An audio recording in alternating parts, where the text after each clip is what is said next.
Usa ka pagtuo, usa ka tingog, usa ka katawhan.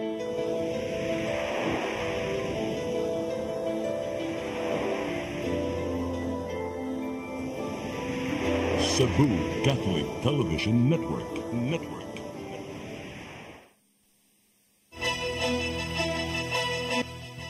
Uluhan sa mga balita sa Sayre 47. Libuan ka mga residente sa isla sa Olango, Dakbayan sa Lapu-Lapu, nakadawat sa ilang tupad payout karong adlaw.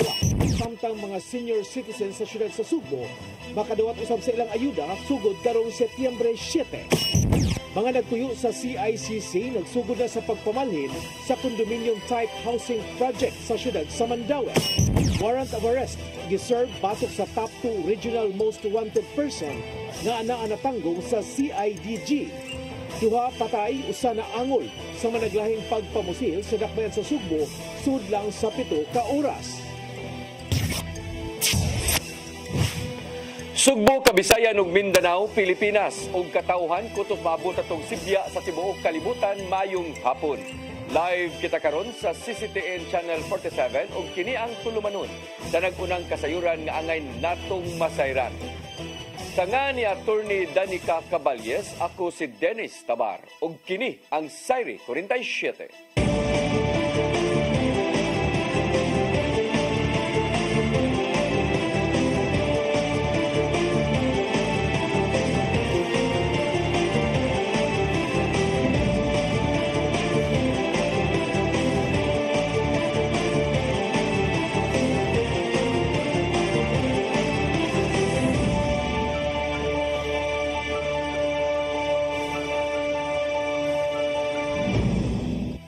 Ug karon sa kumpletong detalye sa atong mga balita, libuan ka mga benepisyaryo gikan sa 11 ka mga barangay sa isla sa Olango, Dakbayan sa Lapu-Lapu ang nakadawat sa ilang hinabang ubos sa tulong panghanap buhay sa mga disadvantaged workers kung natupad nga gipanguluhan sa buhatan ni Kongresista Cindy King Chan.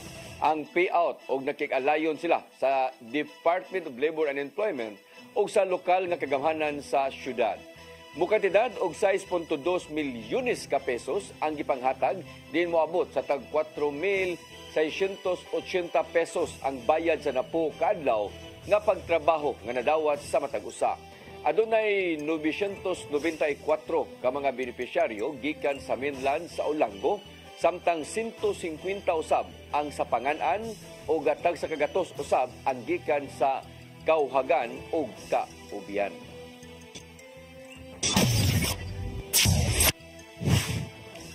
Ihatag sugod karong Setyembre 7 ang 3 ka buwan nga cash assistance sa mga senior citizens sa Dakbayan sa Subo.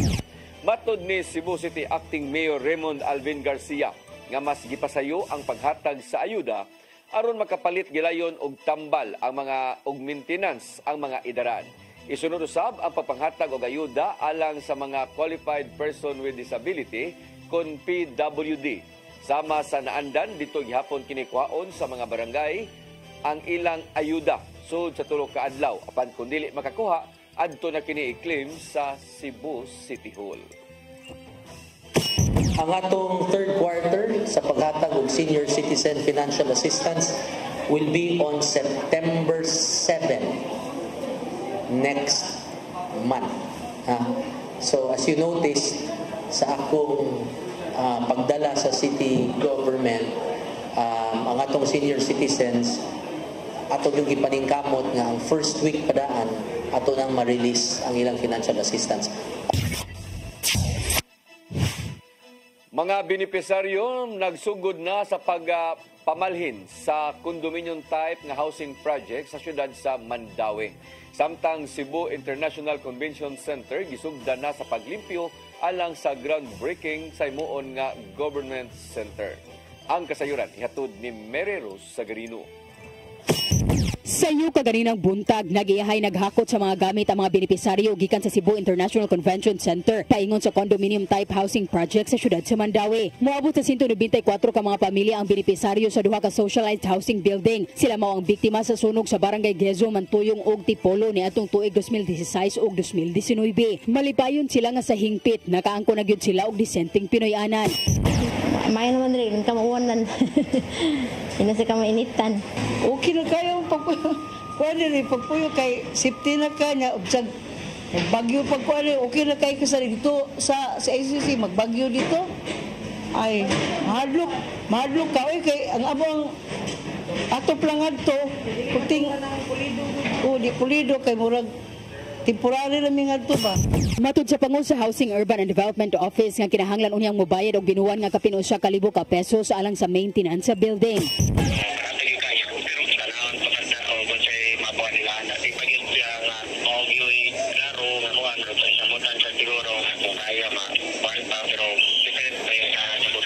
Ang ubang mga nagpuyo-sud sa CICC ang una nang gibalhin ngadto sa transitory housing na himutang sa barangay Gezo ug Paknaan. Samtang nagsige og hakot ang mga benepisaryo, gisugdan na usab ang pagpanglimpyo-sud sa CICC alang na sa ipahigayon nga groundbreaking sa One Stop Shop Government Center sa Mandawi karong Agosto 29. Mary Rose Sagarino, CCTN News.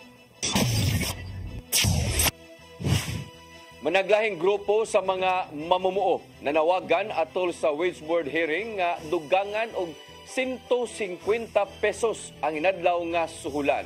Samtang ikabalakan sa business group dinhi sa Sugbo ang gipangayong uminto tungod sa mga giatubang usab nga problema sa negosyo. Ang kasayuran hiatod ni Gian Navarro. Nag-abot ang managlaing sektor sa pamuo sa DepEd Ecotech Center Dakbayan sa Sugbo alang sa unang hugna sa public hearing sa Regional Tripartite Wages and Productivity Board RTWPB 7. Nakahigayon ang managlaing habig sa pagpadangat sa ilang sugyot nga suhulan. Din pinaagi sa ilang pagpadayag at tubangan sa publiko sa ug sa ilang position paper. Kinanglanon alang sa labor group nga ALO-TUCP nga tumanon ang 150 pesos nga aumento sa suhulan nga may giduso karon sa legislatibo. Kini aron makabangon usab ang mga mamumuo sa nagkasakang gastuhanan alang sa mga panginahanglanon sa panimay. Based on the recent studies, the estimated living wage for Central Visayas is around 1,288 pesos. More than living wage. No? And if you compare it with the minimum wage right now, not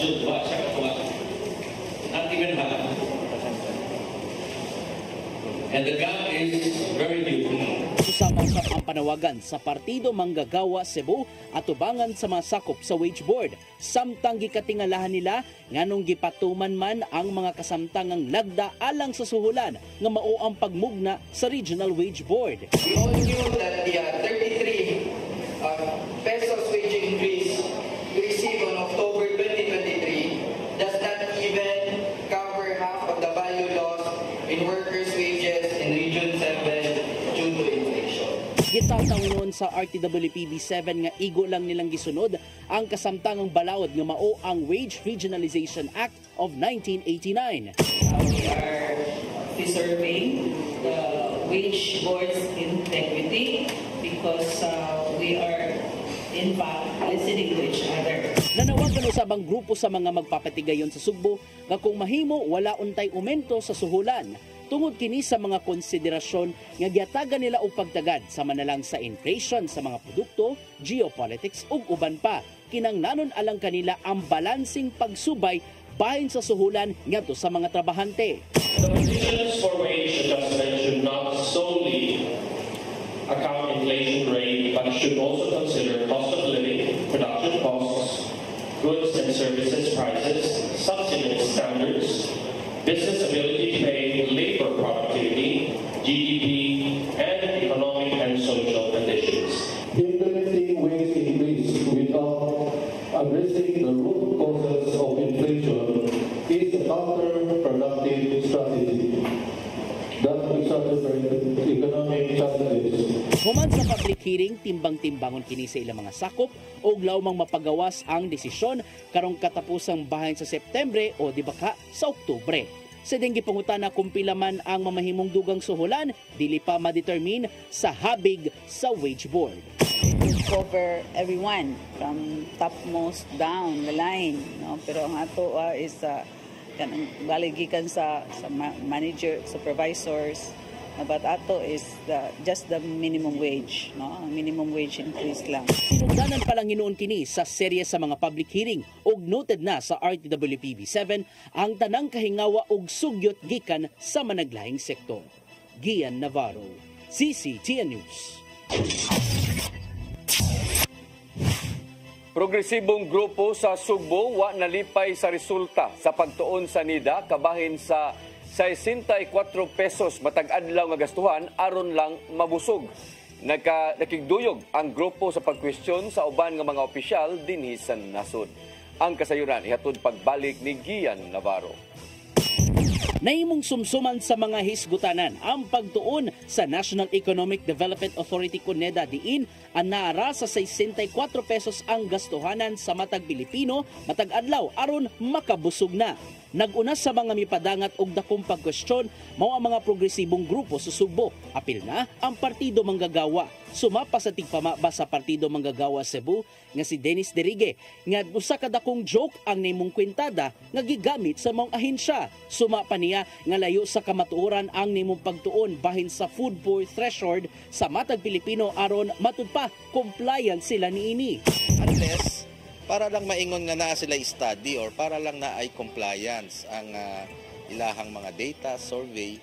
Pero di jud nakatabang, no? Di jud nakatabang para i-picture ang tinuod nga reality ng workers og ang ilahang panginabuhian.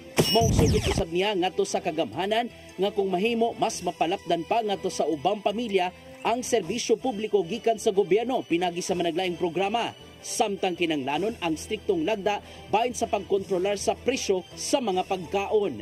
Naay political will ang government nga pausbon ang cost of living by price control, tax exemption, and most importantly, social services na mahimong accessible sa tanan.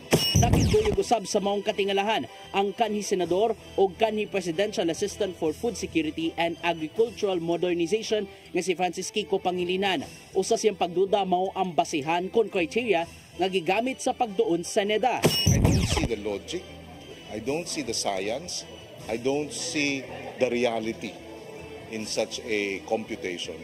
I think whoever did this deserves to be fired. Pipilasag ka mga senador ang niapa sa ilang kasagmuyo sa nimong pagtuon sa NEDA. Maong nisugyot si Senador Risa Ontiveros nga kung mahimo katuuhan kung realistic na lang ang datos aron masuta kung pila man ang gastuhanan aron di magutman ang matag Pilipino.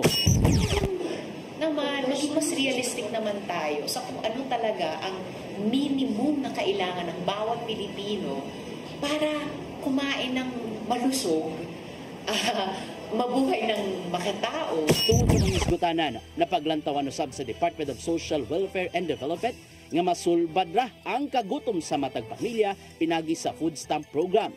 Midepensa si DSWD Secretary Rex Gatchalian nga igo lang migamit ang NEDA sa kasamtang ang kwintada. Samtang aduna usab sila'y basihan sa pagkakabuso sa kapamilya. Kana pinaagi sa mga social workers diin, personal nilang gisubay ang kahimtang sa matag pamilya. Gian Navarro, CCTN News. Spatter sa mga illegal quarry operators dakong hagit alang sa kagamanan sa dakbayan sa Sugbo, ilabi na sa Cebu City Environment and Natural Resources. Kini ilabi na ang pagpahunong sa quarry operation sa bukirang bahin sa syudad. Ang kasayuran ihatod ni Sherisa May Oy. Giulagway sa Cebu City Environment and Natural Resources Office kung si Senro nga dakong hagit niini ang pagdakop sa mga illegal quarry operation na sa syudad, partikular na sa bukirang mga barangaya sa Dakbayan. Kinitungod kay gawas sa kakuwang og personal niini, giingon daghan og spotter ang mga operator. Lakip na niini ang mga balhabal driver ug uban pa. Challenge kayo sir, challenge kayo kay padulong pa lang na mo tos taas. So ang driver sa balhabal ning report na tos taas nga nasisinlo padung katan mao sa di. Giang ko ni harang nga dako gyud kayong hagit alang kanila ang maong mga musumbong ngadto sa mga labaw sa mga quarry hinungdan nga mopakyas ang ilang operasyon. Kidugang pa niya nga bisan pa man nga padayon gyapon ang ilang gihimong monitoring sa mga illegal quarry operations sa Dakbayan. Ang enforcement nga mapahingasukan pag pero challenging kayo ang enforcement sa dam. Nasairan nga wa pa malibkas ang giluwatan nga kamanduan ni suspended Mayor Michael Rama natong tuig 2022 nga nagsuspenso sa tanan nga quarry operation ug mga earth moving activities sa syudad. Sherry Zameuy, CCTN News. Musunod, warrant of arrest giserve batok sa top 2 regional most wanted person na ana-anatanggong sa CIDG. Kana og daghan pang mga balita sa pagbalik sa Sayre 47. Discover the beauty of the Philippines.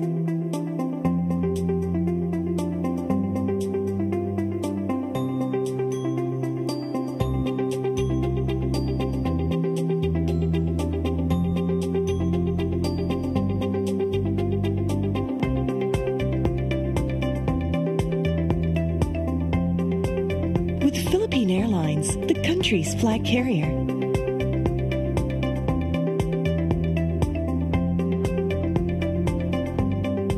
The airline that lets you feel the warmth of the nation.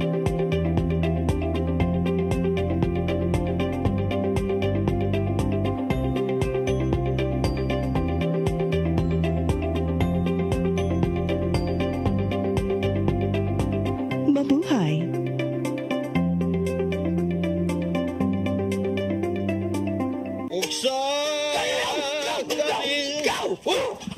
Sama kang tambulakan kalit lang abot nalandigan ron gitara ko nga gamay kaayo gitara ko nga dako gamay kaayo Dailing sama nang utangan nga naa na si mong luyo dito upa manggod siya na ikatubang ni mo Dailing kay tarong mo nganong imong kong iapel ni Dailing ha wa man ko'y labot kini panil nga kini.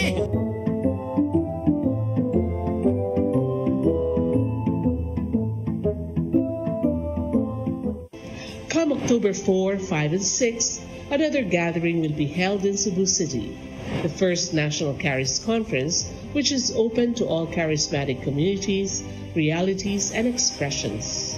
Hosted by the Brotherhood of Christian Businessmen and Professionals, the event will have interesting workshops and topics to help us grow in our various charismatic gifts and charisms. Watch out for more details about this event from our host BCBP in the coming days. Meantime, let's be ready to join these gatherings and pray for the outpouring of the current of grace in the Philippines.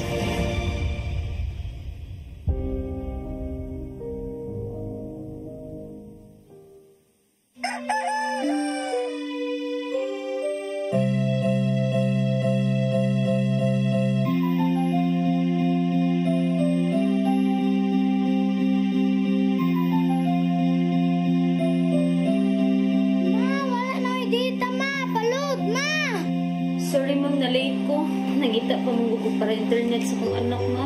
Ay, wala na yung problema. Pag-Sinisibu! Sinisibu! Sinisibu! For your internet connection And for the signal of your cable TV. so fast and straight the transmission to your home. Sinisibu! Sinisibu! Sinisibu! Offers you to have fiber optics. For your viewing experience, perfect and clear, so fine. So great and affordable for you to enjoy. Sinisibu! Sinisibu Television Network Incorporated offers fiber to the home broadband internet bundled with fiber to the home cable TV connection. Sinisibu Television Network Incorporated with its operation in Metro Cebu and the whole province of Cebu soon. And affordable for you to enjoy. Sinisibu!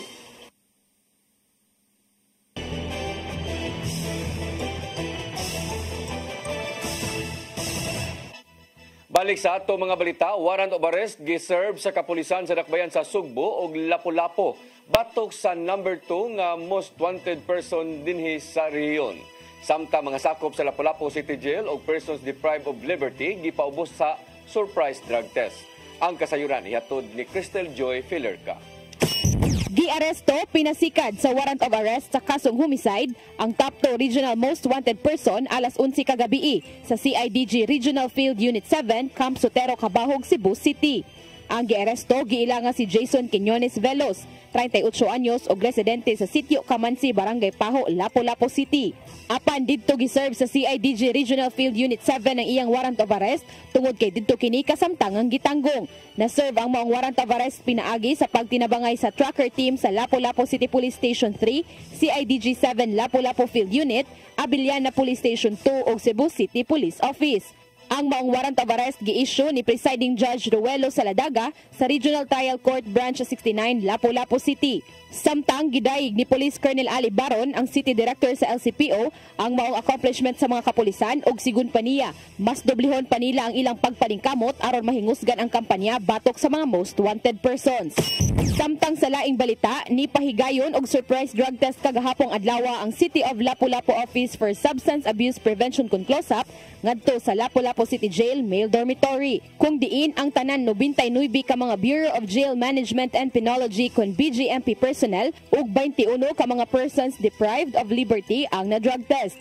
Gibutyag karong adlaw ni Close-Up Director Gary Lau nga negatibo ang 120 ka buok nga gipaubos sa drug test. Matud ni Lau nga ang maong kalit nga drug test gipahigayon aron sa pagsiguro nga drug-free ang facility sa Lapu-Lapu City Jail. Crystal Joy Filerca, CCTN News. Gikonfirmar sa Bureau of Immigration nga nakagawas na sa Pilipinas ang kanhi Bamban Tarlac Mayor Alice Guo nga wa moagi sa ahensya. Matod ni Immigration Commissioner Norman Tansingco nga nadawat nila ang report sa illegal nga pagbiyahe ni Guo sa Malaysia niadto nga Hulyo. Gituhuan nga nilarga usab og ang dismissed mayor sa Singapore uban nila ni Sheila Guo, Wesley Guo ug ni ana usab nga panahuna. Dugang niya nga wa gyud na record sa ilang database ang pagdarga ni Guo bisan og aduna siya'y lookout bulletin order gikan sa Department of Justice. Una kining natribukar ni Senadora Riza Hontiveros kagahapon diin ni biya ang kontrobersyal nga mayor gamit ang Philippine passport o nakikita kini sa iyang pamilya.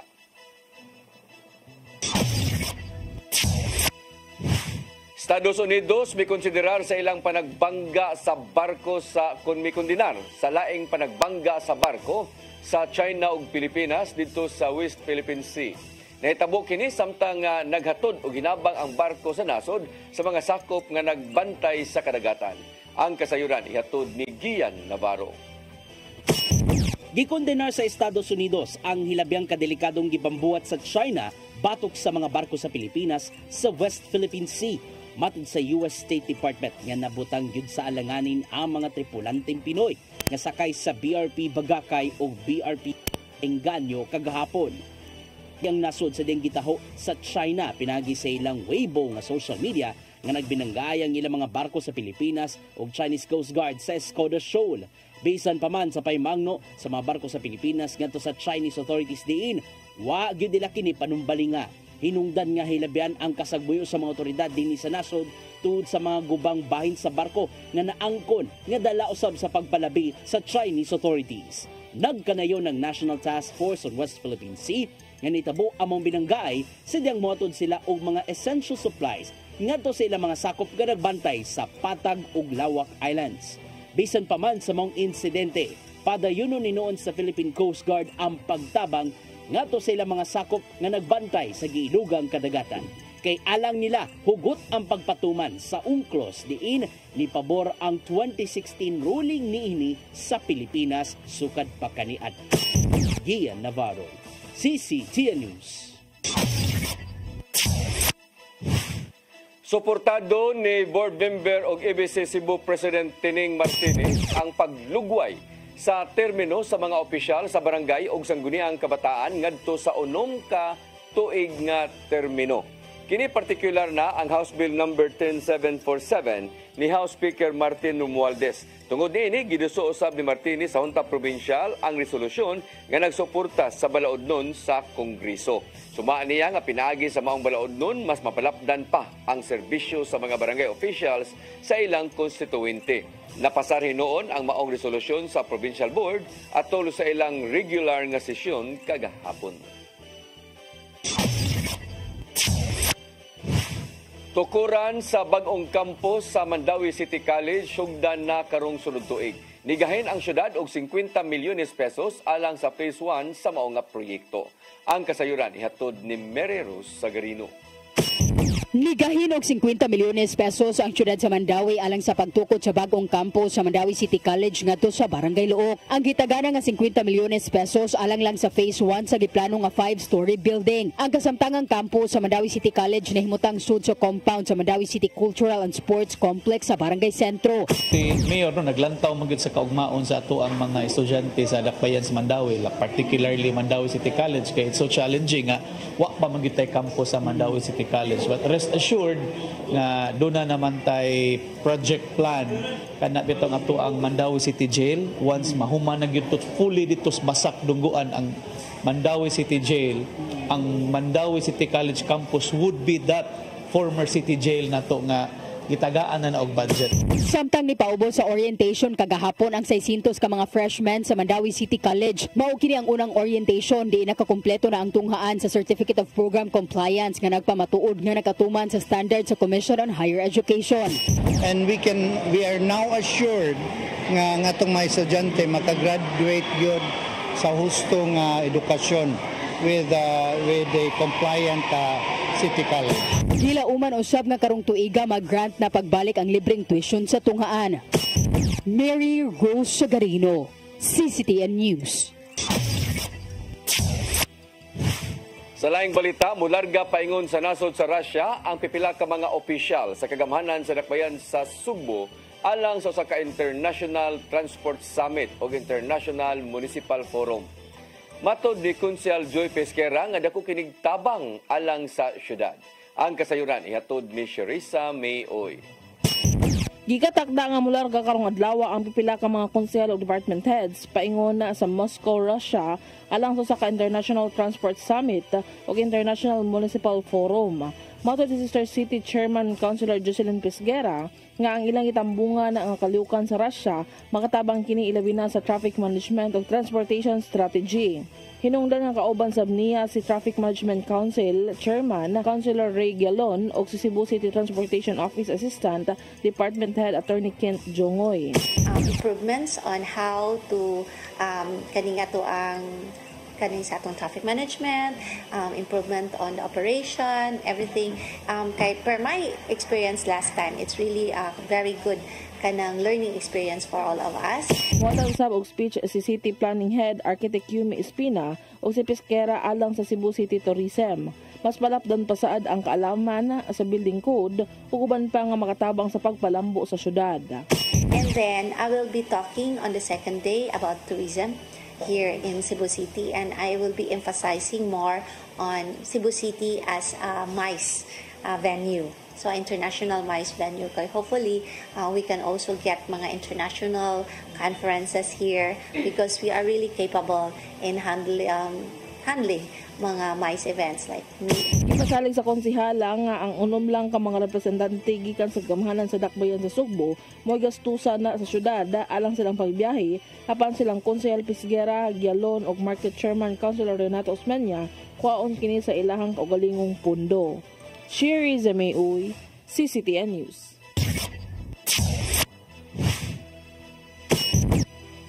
Mosunod, duha patay usa na angol sa managlahing pagpamusil sa dakbayan sa Sugbo sud lang sa 7 ka oras. Kana og daghan pa mga balita sa pagbalik sa Saire 47.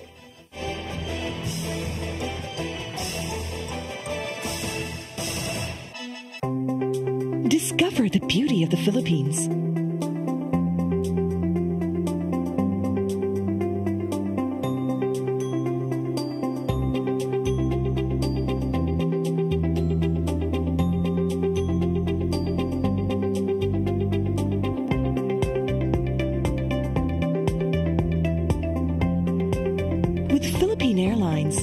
country's flag carrier.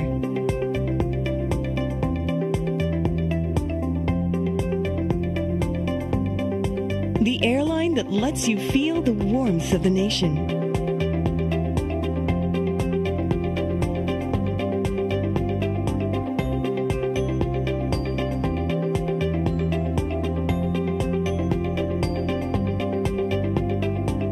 Mabuhay.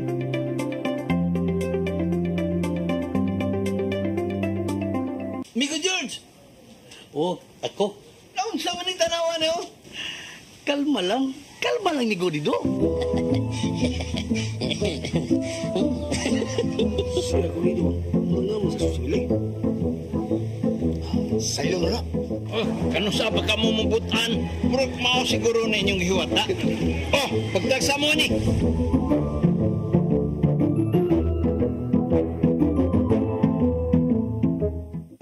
Come October 4, 5, and 6, another gathering will be held in Cebu City, the first National Charis Conference, which is open to all charismatic communities, realities, and expressions.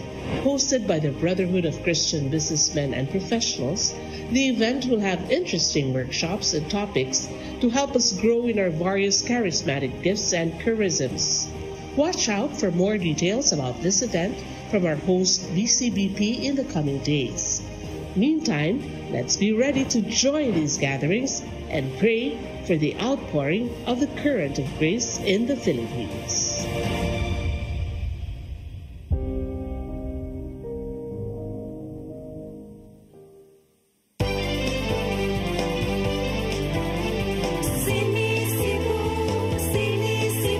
For your internet connection and for the signal of your cable TV, so fast and straight the transmission to your home. Cine Cebu offers you to have fiber optics for your viewing experience, perfect and clear so far, so great and affordable for you to enjoy. Cine Cebu Television Network Incorporated offers fiber to the home broadband internet bundled with fiber to the home cable TV connection. Cine Cebu Television Network Incorporated with its operation in Metro Cebu and the whole province of Cebu soon. Cine Cebu for your internet connection and for the signal of your cable TV, so fast and straight the transmission to your home. Cine Cebu offers you to have fiber optics for your viewing experience, perfect and clear so far, so great and affordable for you to enjoy.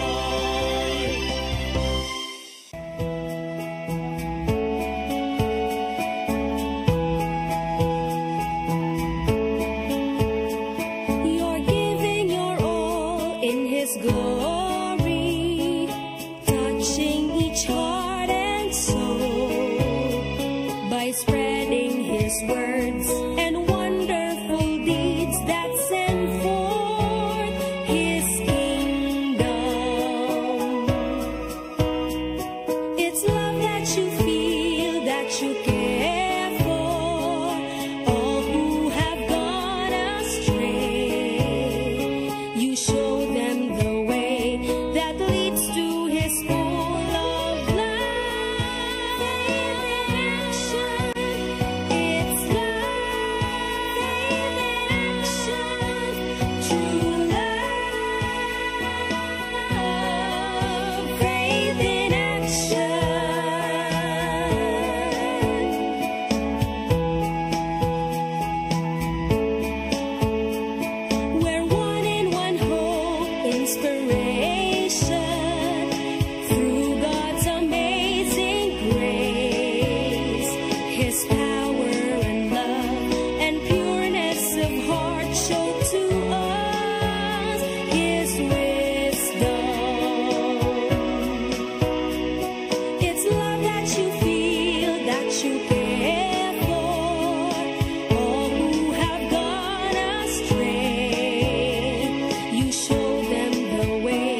Balik sa ato mga balita, duha ang patay samtang usa ang naangol sa managlahing pagpamusil dinhi sa dakbayan sa Sugbo sudlang sa 7 ka oras.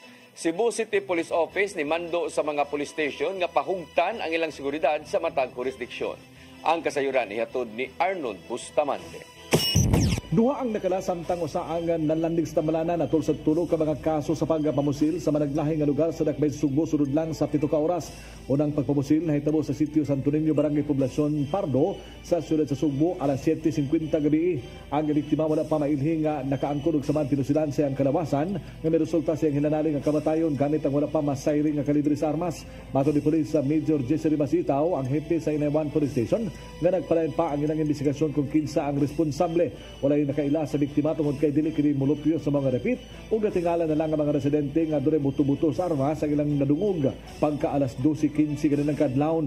Laing pagpamusil ang nahitabo sa sitio Laguna, Barangay Sambaguno sa siyudad sa Sugbo. Ang biktima giilanga si Leo Simafranca, 30 anyos, nga residente sa Pahina Sentral sa Dakbayan Sugbo, nga daling gidala sa tambalanan. Ang mga investigador sa Bilana Police Station 2 naapa sa repeat nagparayan pa sila nga pagkuha sa impormasyon.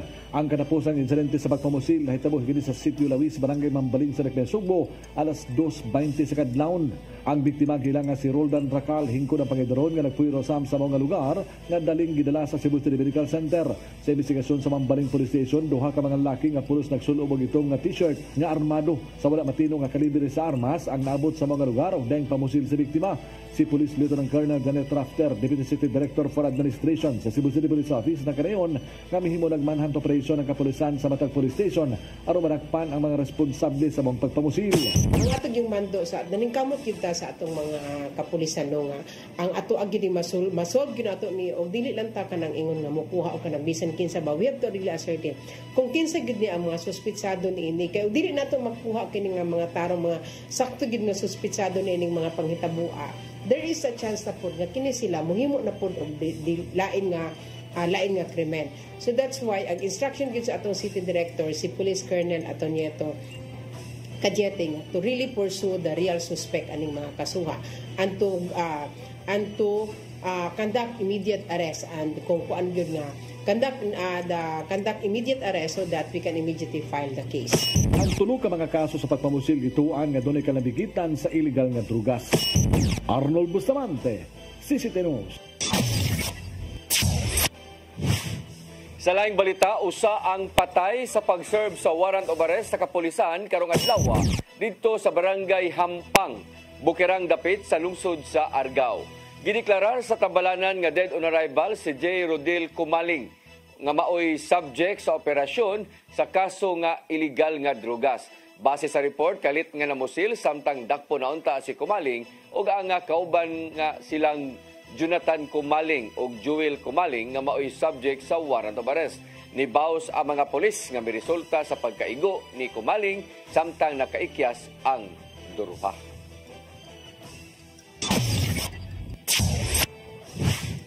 Ex-convict sa kaso nga illegal nga drugas nadakpan sa Labangon Police Station human nakuhaan og armas atol sa paghiling sa iya nga balay kagabii. Giila ang dinakpan nga si Ruben Hiluka, taga sitio Bugnay 2, Barangay Labangon ning Dakbayan. Nakuha sud sa panimay ni Hiluka ang kalibre 38 nga armas ug duha ka bala nga naa sud sa cylinder. Matod sa Labangon Police Station nga kanunay nga maalarma sa mga pulis ang dinakpan tungod kay magdada kini og armas. Nadakpan kaniadto si Hiluka sa bypass operation sa kapulisan nga nagatubang kini og kasong paghupot og illegal nga drugas apan giingong nakagawas sa bilangguan. Gipasiradaan sa Business Processing and Licensing Office sa Mandawi City ang sikat na pungko sa Cebu Doctors University. Giisyuhan og notice of suspension with cease and desist order sa BPLO ang nakananan tungod sa pagpadaga niini nga way permit o regulatory clearances. Matod ni Attorney Walter Shane Lubre, pangu sa BPLO Inspection Division, nga sila nakadawat og reklamo gikan sa usa ka pribadong tao nga gitataw sa BPLO nga katuyuan sa regulasyon mao ang pagsiguro sa kaluwasan ug kaayuhan sa publiko ilabi na sa pagpamaligya kini og pagkaon. Sila naamang gud na sila ay status ba or identity as pungko-pungko sa CDU. So all the more na mag-regulate yun ta supposedly. Early last year until late last year, actually whole year last year, including adtong time nga nagpasarado kami sa katong mga liquor, nagselling og liquor. Nag-remind naman nila nga magkuha mong business permit kay maulagi pagkaon ninyong gitinda, and most especially na pa jud mo sa within school zone. So mga estudyante padung jud sa inyo one way or another. Now ingon sila na apply na sila, yes, okay lang sa amuan nag-apply naman, pero kulang jud ilang requirements, especially sa ilang mga kontrata. Mao kadtong naglangkob sa atong mga balita sa Sayre 47. Sangan ni Attorney Danica Caballes, ako si Dennis Tabar. Hangtod ugma dinhi gihapon sa inyong paboritong tulumanon, Sayre 47.